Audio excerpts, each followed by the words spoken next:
welcome to my cozy corner of the internet.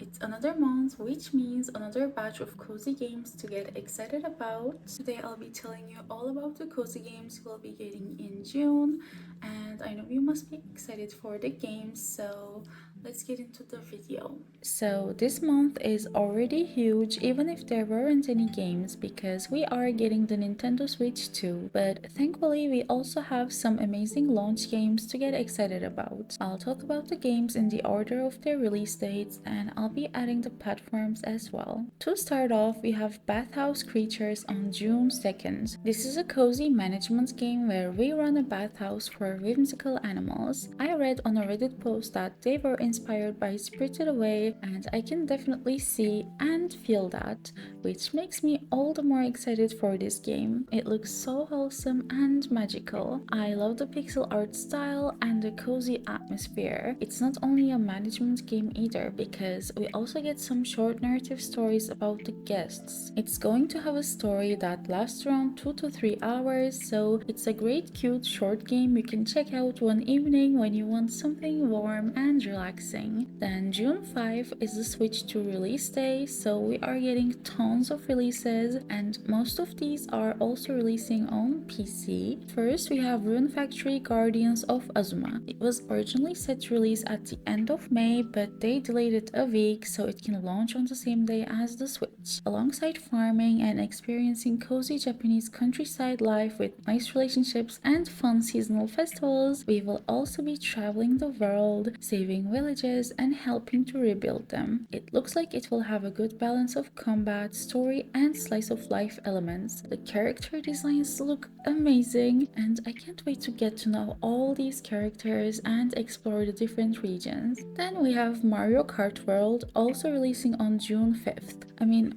what can I even say about this? It just looks crazy. I'm so excited for all the retro tracks. The game itself looks amazing and it's clearly made to show off what the new console can do. Though obviously it's a Switch 2 exclusive and I'm not planning to buy one yet, so I have to stop myself from getting too excited. By the way, will you be buying the Switch 2 or will you wait a bit to see what games come out first? Or maybe you're just happy with your current Switch? I think for the moment I'm more than happy with my Switch and Steam Deck, so I'll probably wait until they announce the next Animal Crossing game before I get the Switch too. Okay, back to the releases. Also on the 5th we have Deltarune. Imagine being a solo developer and being a launch title for the new Nintendo console. It honestly feels so surreal. This is the new game from Toby Fox, the creator of Undertale, and if you've played that, you already have an idea of the tone and the gameplay style. In this game too, you either fight or spear your way through a mysterious world filled with lovable and weird characters. The first 2 chapters are already available on the Switch for free if you want to try them out, and there's also a demo on Steam. The game will launch with 4 chapters and more will be added later as free updates, which is great. Again on the 5th we have Architect Life, a house design simulator, which I guess the title speaks for itself. It's basically The Sims but without the Sims. The amount of detail you can go into seems incredible. It really feels like a proper architecture sim. There's a career mode where you set up your own architectural firm and take on various home building projects from start to finish. You go through key stages like the first fix where you model the walls, rooms, roofs, doors, windows and balconies according to the client's requests, the terrain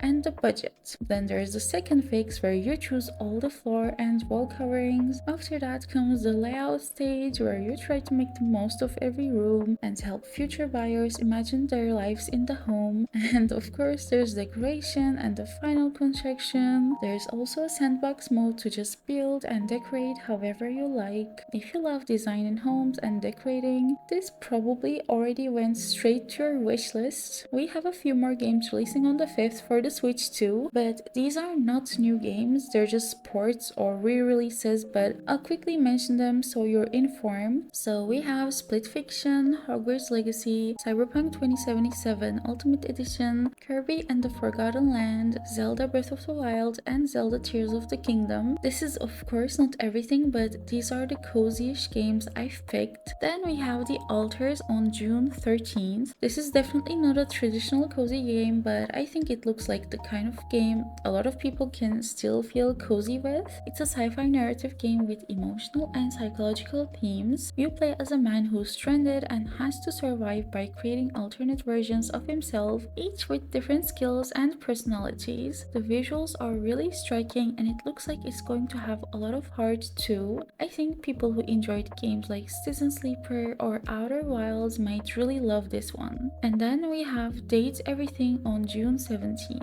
We talked about this one before in February's video, but sadly it got delayed. Now it's finally coming out. So this is a chaotic and quirky dating sim where you can date literally anything: a chair, a piano, a vacuum, you name it. It's silly and absurd, but also it looks like it's going to be surprisingly heartwarming at times. The art style is bold and fun, and I really love how it doesn't take itself too seriously. Next up is Ship Inc. on June 23rd. This is a cozy game where we play as a packaging employee in a parcel shipment company. We are in charge of the whole packaging process, from choosing the right sized box to placing fragile, handle with care tags on the boxes, since damaged shipments can cost us. The art style seems really vibrant and cute, and it looks like it can be one of those addicting cozy games. After that, we have Quantum Witch on June 24th. I almost missed this one, but I went through the upcoming games list multiple times to make sure I didn't miss anything, and this one finally caught my eye. It's a choose your own adventure style point and click game combined with a platformer. I don't know how that will work out exactly, but it definitely sounds interesting. We play as Rune, a shepherdess in her 20s who gets thrown into a multiversal conflict. The story looks like it's going to be really rich and emotional, so I am looking forward to check it out once it's out. And then Tamagotchi Plaza is releasing on June 27th. Oh my god, this is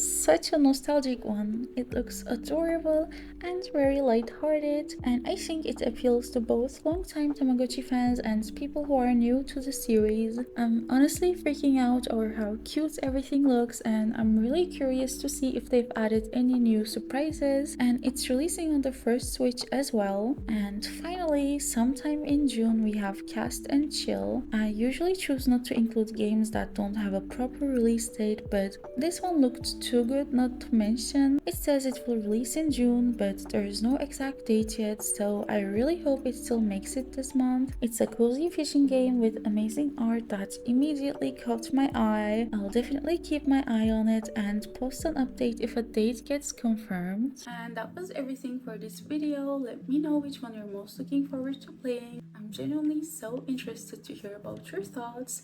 And by the way, I do these videos every month, so if you want to see next month's video as well, you can subscribe. And I'll hopefully see you next week with a new video. Until then, stay cozy and yeah, bye bye.